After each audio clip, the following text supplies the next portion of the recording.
کیا ایک سمپل قانون سازی سے اس سزا کو تبدیل کیا جا سکتا ہے یا ختم کیا جا سکتا ہے؟ تو آئندہ تو پھر ہر فیصلہ جو سپریم کورٹ یا ہائی کورٹ کا ہوگا ایک قانون سازی کے ذریعے اس کو غیر مؤثر کر دیا جائے گا؟ نہیں دیکھیں، اس میں یہ ہے نا کہ سپریم کورٹ اس کو اگر کوئی بندہ چیلنج کر سکتے وہ دیکھ سکتی ہے کہ آیا کہ سپریم کورٹ خود ہی کہہ رہی ہے. اب سپریم کورٹ لائف جو ڈسکوالیفیکیشن ہے اس کے خود ہی خلاف ہے. اب فیصل واڈا کیس میں دیکھیں نا، وہ لائف ڈسکوالیفائی کر دیا تھا اس کو، تو سپریم کورٹ نے کہا نہیں یہ تو بڑی زیادتی ہے، اس کو تو 5 سال ہونا چاہیے. تو سپریم کورٹ کی جو اوپینین ہے اس کے بارے میں، لائف ڈسکوالیفیکیشن کے بارے میں، اب یہ ڈسکوالیفائی جب ہوا ہے 2018 میں جہانگیر ترین اور اپنا نواز شریف، اس کے بعد 20 کیس آئے ہیں اس طرح، جو عمر تا بندیال صاحب نے خود کہا جی کہ یہ بڑی زیادتی ہے. اس کے اندر آپ ڈس آنیسٹی کو دیکھیں، اس میں اس کا ایکٹ جو ہے بندے کا دیکھیں کہ وہ چھوٹا سا ایکٹ کرتا ہے تو اس کو پوری زندگی کے لیے یہ فنڈامنٹل رائٹس کی، ہیومن رائٹس کے خلاف ہے. ویسے تو ظاہر ہے اگر آپ سپریم کورٹ کے انٹینشنلی کسی ایسے فیصلے کو نل اینڈ وائڈ کرتے ہیں جو کہ وہ ان فیلڈ ہے، تو اس کو اس ٹچ سٹون پہ پرکھ سکتی ہے کہ ہمارے فیصلے کو انہوں نے کالعدم کرا دیا ہے، کوئی ایسی انٹینشن تھی یا کسی ایک بندے کے لیے کیا ہے. یہ نہیں پرسن اسپیسیفک نہیں ہے، یہ تو جو بھی بندہ کل کو جو بندہ ڈسکوالیفائی ہوگا تو اس کو اگر 62(1) کے تحت ڈسکوالیفیکیشن کیا جاتا ہے تو اس کی 5 سال ہوگی. موجودہ جو چیف جسٹس ہیں انہوں نے بھی ایک سماعت کے دوران ریمارکس دیے تھے کہ 62(1)(f) کالا قانون ہے، لیکن آپ جو کہہ رہے ہیں کہ فیصل واڈا کیس میں سپریم کورٹ کی انٹینشن لائف ڈسکوالیفیکیشن نہیں تھی، لیکن نواز شریف ڈسکوالیفیکیشن جو ہے وہ بھی تو سپریم کورٹ کا ہی ایک پریزیڈنٹ ہے نا، تو وہ بھی کیا آپ نہیں سمجھتے کہ وہ ایک پرنسپل ان لا نہیں بن چکا؟ اس وقت تو دیکھیں وہ اس کو تو ہم جو ہے، اگر میں آپ کو بالکل اگر میرٹ پہ کروں تو وہ تو ایک انٹینشلی آپ کو پتہ ہے اس کے کیس کی ابھی دھجیاں اڑا دیں گے. اس کیس کے اندر تو وہ ایون آج دن تک ججمنٹ جو ہے وہ کوئی نظیر کے طور پر کسی کیس میں پیش نہیں کی گئی،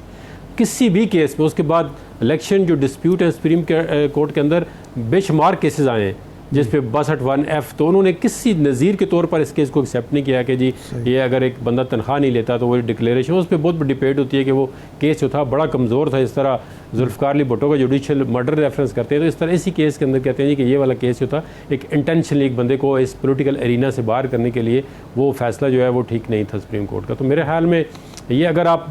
بالکل ارریسپیکٹو آف اینی تھنگ دیکھیں تو کسی بندے کو بھی اگر دیکھیں نا، کل کو 10 روپے کا ایک بندہ کہتا ہے جی اس پہ وہ چارج ایسا ہے جی اس نے 10 یا 20 روپے کا جھوٹ بولا ہے، تو 62(1)(f) کے تحت وہ کہتے ہیں یہ ایماندار نہیں ہے یا اس سگیشس نہیں ہے یا اس کو قرآن پاک کی 3 صورتیں نہیں آتی جی. تو اس کو آپ کس طرح ساری زندگی کے لیے جب تک وہ زندہ ہے اس کو باہر کر دیں جی وہ اپنا رائٹ ایکسرسائز نہیں کر سکتا، اس کو فنڈامنٹل رائٹس ہیں وہ آپ کس طرح سنیچ کر سکتے ہیں؟ یا مطلب آفینس کا دیکھیں نا، آپ کوئی بندہ مرڈر کرتا ہے اس کی لائف امپریزمنٹ یا ڈیتھ ہوتی ہے، کوئی بندہ زخمی کرتا ہے اس کا اپنا آفینس ہوتا ہے. اب ایک بندہ دیکھیں نا کسی کو خدا نخواستہ چھوٹا سا کوئی کٹ لگا دیا ہے تو آپ کہیں اس کو ڈیتھ سینٹینس دے دیں،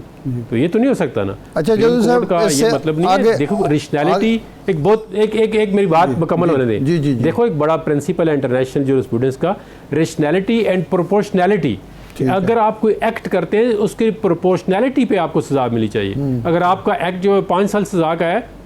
میکسیمم، تو اس سے کم تو ہو سکتی ہے، اس سے زیادہ نہیں ہو سکتی. ایک ہر چیز کا جو لا ہے وہ پروپورشنلٹی پہ اور ریشنلٹی پہ مبنی ہوتا ہے. اچھا سوال اب ایک اور ہے، اس وقت جو ملٹری کورٹ کا معاملہ چل رہا ہے سپریم کورٹ میں، قاضی فیاض عیسیٰ صاحب نے یہ پلی لی کہ آپ نے 9 ممبر جج بینچ بنا دیا ہے، اور اگر اپیل کا حق بحال ہو جاتا ہے جو ترمیم ہے پارلیمنٹ میں پروسیجر بل جو ہے، ہاں، اگر اس کے بعد یہ حق تلفی ہوگی کہ کتنے جج اس پہ اپیل کو سن سکیں گے. لیکن یحییٰ آفریدی صاحب نے جو نوٹ لکھا ہے وہ کہتے ہیں جی فل کورٹ بنایا جائے. اگر فل کورٹ ایک فیصلہ کرتی ہے تو وہ تو پھر اس کا مطلب ہے اپیل کے حق سے ہی محروم کیا جا رہا ہے. یہ کچھ تضاد نہیں آپ کو نظر آتا؟ اور پہلے بھی یہ مطالبہ ہوتا رہا ہے حکومت کی طرف سے کہ جی فلاں معاملے میں فل کورٹ بینچ بنایا جائے. فل کورٹ بینچ کا مطلب یہ ہے کہ اپیل کا حق تو آپ خود محروم کر رہے ہیں. یہ بالکل آپ کی بات کسی حد تک ٹھیک ہے. اس میں دیکھیں جو پریکٹس اینڈ پروسیجر جو ایکٹ آیا تھا اس کے اندر قاضی فائزہ نے انہوں نے کہا تھا کہ آپ اس کا جلدی فیصلہ کریں آئدر وے، ون وے اور دا ادر وے. ان کی بات یہ اس حد تک بڑی ٹھیک ہے کہ جب وہ لٹکا رہے گا اگر نہیں پتہ، جس طرح ابھی 9 رکنی بینچ بن گیا ہے تو کل کے اگر وہ ایکٹ آپ کہتے ہیں جی ٹھیک ہے، یا کوئی بعد میں بندہ آتا ہے ٹھیک ہے، تو اس کا تو پھر ریویو نہیں ہو سکتا یا اپیل نہیں ہو سکتی. تو اس لیے ضروری تھا کہ اس ایکٹ کو بجائے اس کے کہ آپ سسپینڈ کر دیتے، آپ ایک ہفتے کی ہیئرنگ سن کے اس کو کہہ دیتے کہ یہ ٹھیک ہے یا غلط ہے، تو پھر ایک طرف ہو جاتی. اس میں یہ بات بالکل آرگویبل ہے اور یہ بات بڑی اس کے اندر وزن ہے کہ اگر پوری فل کورٹ فل بینچ بنتا ہے، فل کورٹ مطلب اس کو ہم کہتے ہیں فل کورٹ بنتا ہے، تو کل کو پریکٹس اینڈ پروسیجر ایکٹ جو ہے وہ بحال ہو جاتا ہے. وہ کہتے ہیں جی یہ ٹھیک ہے، تو پھر تو وہ اس کا ایک جو فنڈامنٹل جو رائٹ ہے اپیل کا یا ریویو کی جو سیکشن وہ انلارج کی ہے دوسرے ایکٹ میں، تو اس کا تو وہ بالکل وہ تو ختم ہو جائے گا. صحیح. پھر تو وہ اس کا ایکٹ کا جو ہے وہ آٹومیٹکلی. تو اس میں ضروری ہے کہ کوئی ایسی ریشنیلٹی ہو کہ یا تو اس کا ایکٹ کا جلد از جلد فیصلہ کیا جائے. تو اس کے بعد فل کورٹ تو ماشاء ہر ایک کا مطالبہ وہ صرف اس لیے رہتا ہے کہ ایک confidence of the people, trust of the جو ہے لوگوں کا ہو جاتا ہے کہ ایک لائک مائنڈیڈ بینچ جس طرح کہتے ہیں کہ یہ بینچ ہے جی جب بنتا ہے اس کا فیصلہ آ جاتا ہے تو لوگوں کو پتہ چل جاتا ہے. تو اس لیے فل کورٹ پہ اصرار یہ ہوتا ہے کہ اس کا ایک ڈیسیجن جو ہے وہ اکراس دا بورڈ ایکسیپٹیبل ہوگا تو آل دا پولیٹیکل پارٹی. نہیں لیکن دیکھیں نا ریشنلٹی کیا ہوتی ہے. جب میاں نواز شریف صاحب کی حکومت بحال ہوئی 93 میں فل کورٹ بینچ تھا، لیکن اس کو محترم بینظیر بھٹو نے چمک نتیجہ قرار دے دیا. جو فیصلہ نہیں ماننا اس پر تو 100 قسم کے اعتراضات کیے جا سکتے. تو کیا یہ جو اصول جناب افتخار چودھری صاحب نے اپنے فیصلے میں طے کیا تھا کہ یہ اعتراض کرنا تو حق ہوگا کسی کا، لیکن یہ فیصلہ بینچ نے کرنا ہے یا جج نے کرنا ہے کہ مجھے اس سے الگ ہونا چاہیے نہیں ہونا چاہیے، بینچ کتنا بڑا ہونا چاہیے کتنا چھوٹا. کیونکہ اگر اس طرح اعتراضات پر بینچ بنتے اور ٹوٹتے رہیں تو کل کو تو پھر کوئی بینچ بن ہی نہیں پائے گا. ایک فریق کو ایک بینچ پر اعتراض ہوگا، دوسرے پر ساری کورٹ ختم ہو جائے گی. نہیں وہ اسی لیے کہہ رہے تھے نا، جو بھی بندہ کہتا ہے کہ فل کورٹ تو پھر فل کورٹ پہ اعتراض نہیں ہو سکتا. وہ تو اب دیکھیں نا 3 ممبر بینچ بنتا ہے تو اس کا بعض اوقات میں تو اس پہ نہیں، لیکن بعض اوقات سامنے نظر آتا ہے کہ یہ کس طرح کا ڈیسیجن ہوگا. تو اس اثر کو مطلب زائل کرنے کے لیے، اس اثر کو ختم کرنے کے لیے کہتے ہیں کہ جی فل کورٹ بنایا تاکہ فل کورٹ پہ پھر کسی کا یہ اعتراض نہیں ہو سکتا کہ یہ اس میں بیٹھے یا یہ نہ بیٹھے. تو بعض لیکن اب یہ تو چیزیں چلتی رہتی ہیں، لیکن یہ ایک جج کا اپنا ہوتا ہے کہ اگر واقعی اس کو کوئی کانفلکٹ آف انٹرسٹ ہے یا وہ کوئی بندہ سمجھتا ہے کہ جی کوئی باعث ہے یا تو وہ اس میں. اب جو قاضی فیصل صاحب کا کیس چل رہا تھا تو انہوں نے کہا جی اب میرا ان کیس اگر میں ڈسکوالیفائی ہوتا ہوں تو 2 جج جو ہیں وہ سینئر اور بینیفیشری ہوں گے، تو وہ اس بینچ میں نہ بیٹھے کیونکہ کانفلکٹ آف انٹرسٹ تھا. تو وہ جج جو صاحبان جو تھے حالانکہ سپریم کورٹ کے اپنے جج ہیں تو وہ اس سے علیحدہ ہو گئے، وہ خود علیحدہ ہو گئے. کل آپ نے دیکھا پرسوں کہ جب اپنا منصور علی شاہ صاحب پہ انہوں نے کہا جی یہ آپ ان کے ریلیٹیو ہیں، حالانکہ پہلے خود کہا تھا میں اس کی پرسنلی فیور نہیں کرتا کہ یہ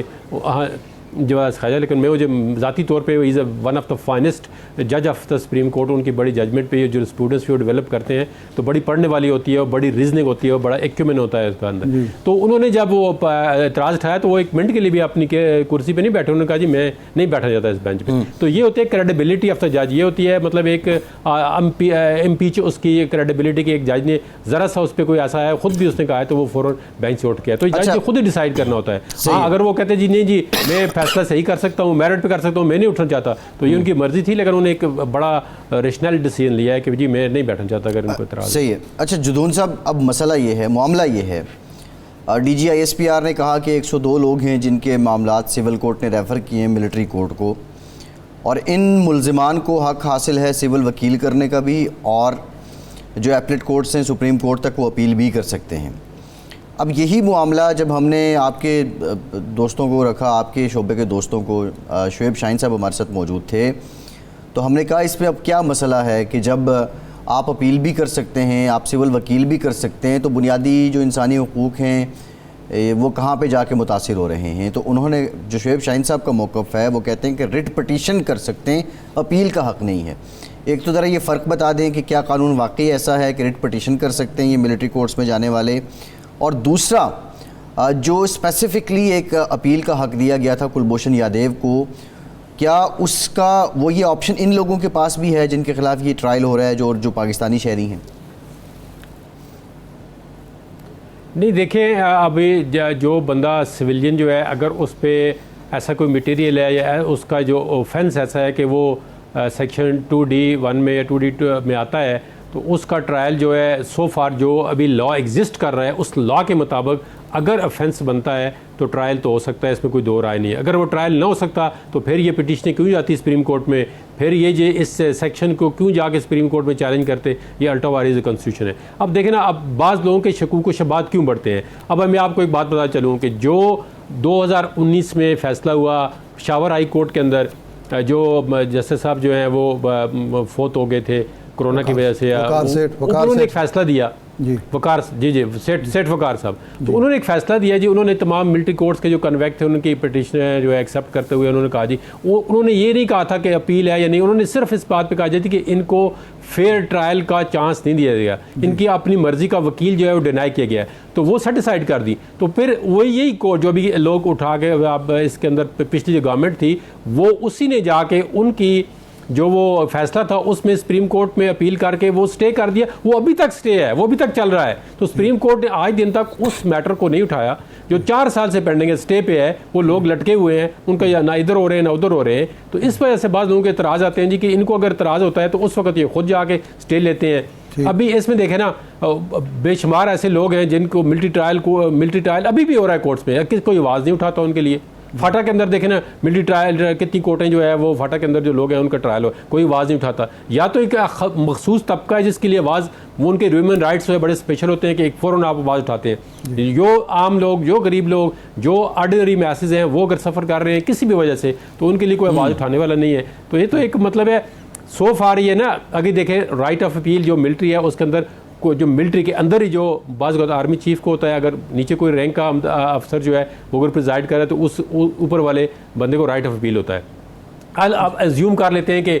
ایک جو سویلین کورٹ ہے، جو اپنی اینٹی ٹیررزم کورٹ ہے، وہ کمانڈنگ افیسر کو ہینڈ اوور کرتی ہے بندے کہ جی وہ اس نے مٹیریل دیکھنا ہے کہ جی یہ اوفینس بنتا ہے نہیں بنتا، تو اس کا وہ آرڈر بھی چیلنج ہو سکتا ہے ہائی کورٹ میں کرمنل ریویژن کے اندر۔ اپیل کو تو چھوڑے نا، اپیل کے علاوہ اور بڑے بعض کو ایسے انسٹیٹیوٹ ہوتے ہیں جو اپیل کا رائٹ نہیں دیتے۔ مثال کے طور پر فیملی کورٹ میں آپ آتے ہیں تو اس کا ڈسٹرکٹ جج کے پاس اپیل کا رائٹ ہوتا ہے، آگے کوئی نہیں رائٹ ہوتا، مطلب 1 اپیل ہوتی ہے تو وہ بھی بڑی لمیٹڈ بعض اوقات ہوتی ہے، تو اس کے آگے پھر کیا کرتے ہیں، سپریم کورٹ تک لوگ کس طرح پہنچتے ہیں، ہائی کورٹ کے اندر ریٹ ہوتی ہے، ریٹ کے بعد پھر آپ چلے جاتے ہیں۔